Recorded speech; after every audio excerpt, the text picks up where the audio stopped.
First guy, he's up from Toronto. It's his first time here. Please welcome Everardo Ramirez.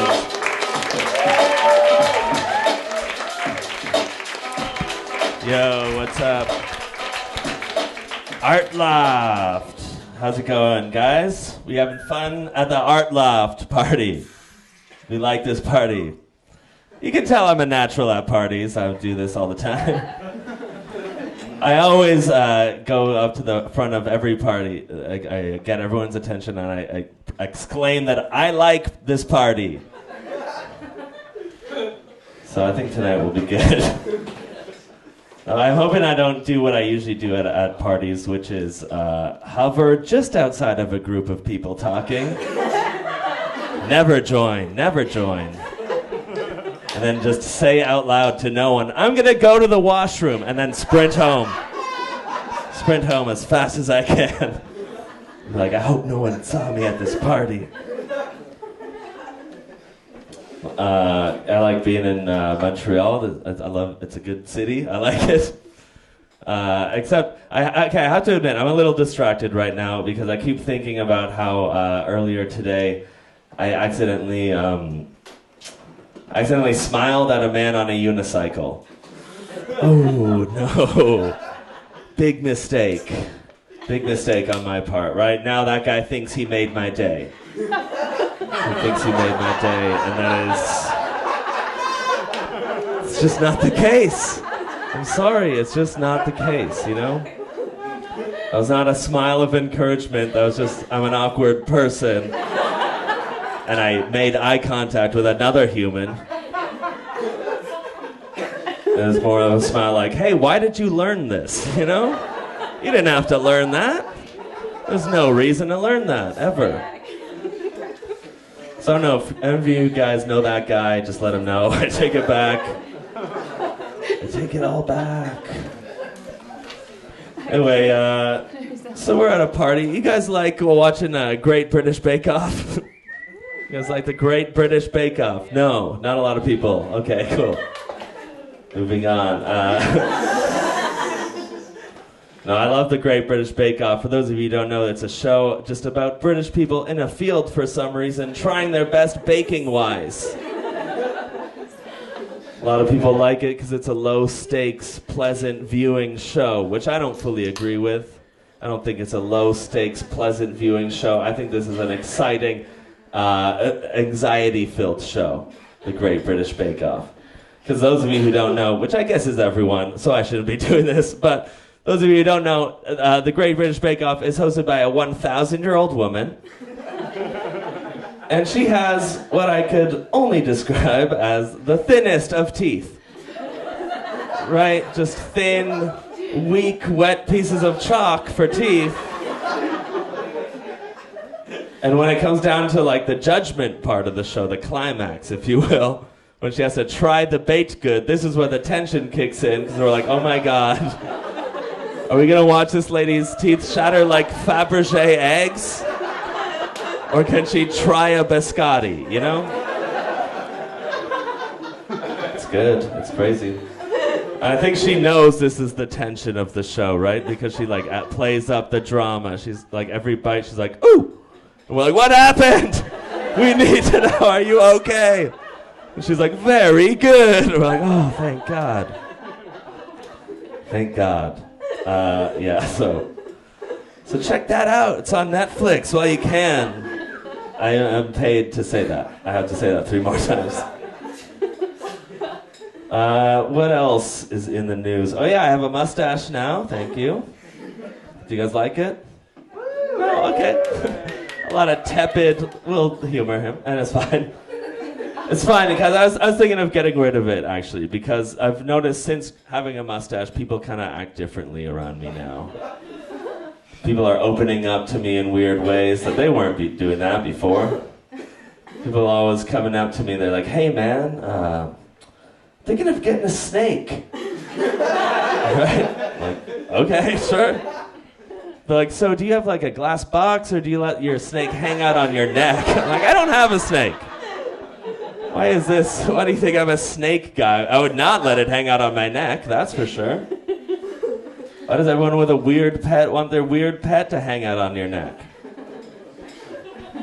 People always make the same jokes too. They're always like, dude, that mustache, you look like such, an assistant basketball coach. Yes. Like, I do kind of have that vibe, like an assistant basketball coach. Doesn't know anything about the sport, just someone's dad with a van. Gives bad advice to the kids. He's like, it's still anyone's game. And they're like, we've already lost, Dave. Now drive us to McDonald's like you said. Anyone else make their parents sign them up for youth league basketball after watching Space Jam as a child? Anyone else play for 3 years, somehow get worse every year?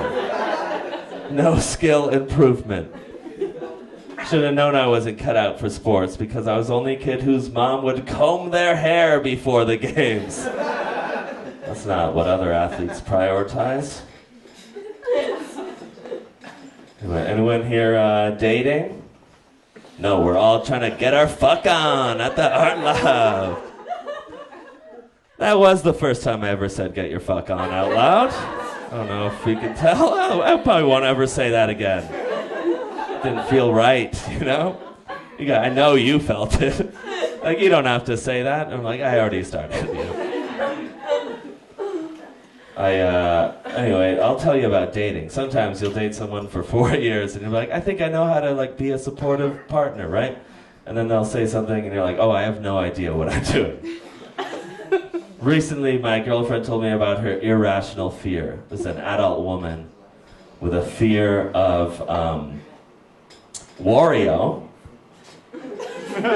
Some of us know Evil Mario from the game.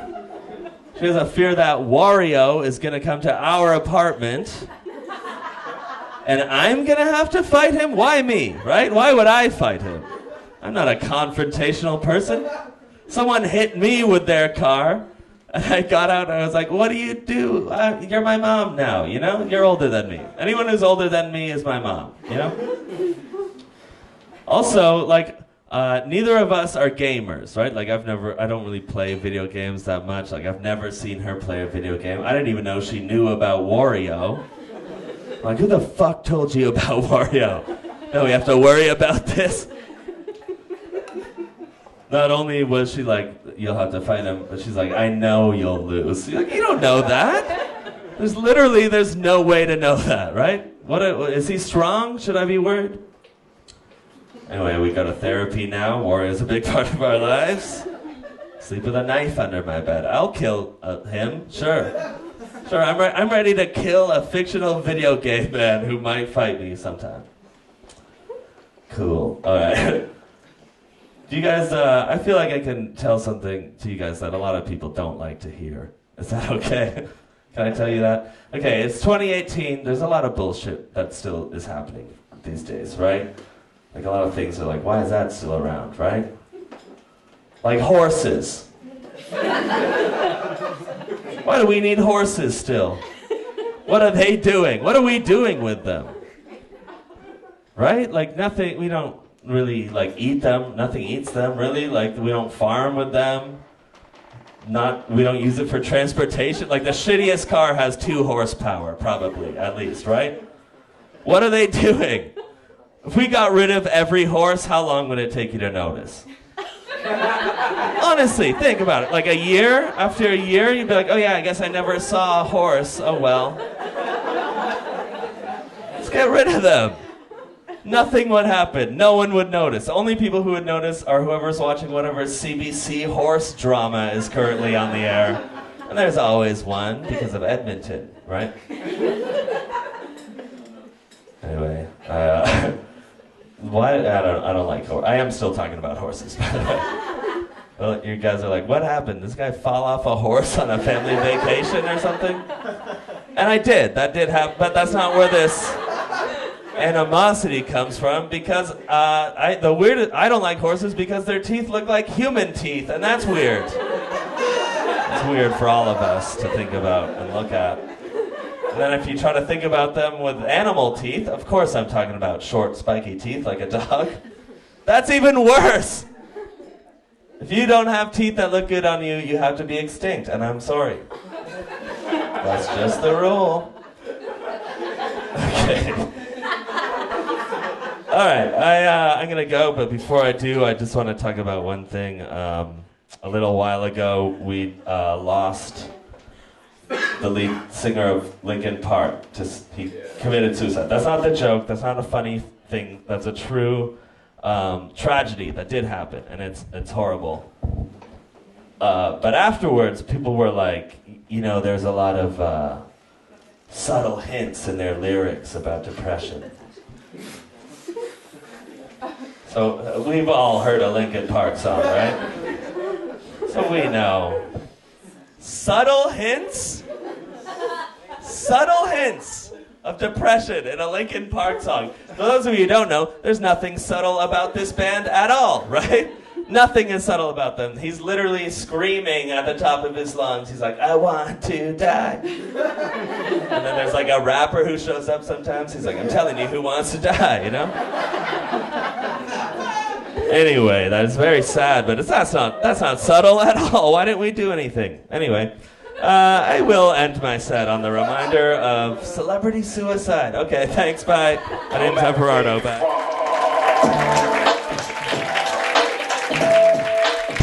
Everardo Ramirez.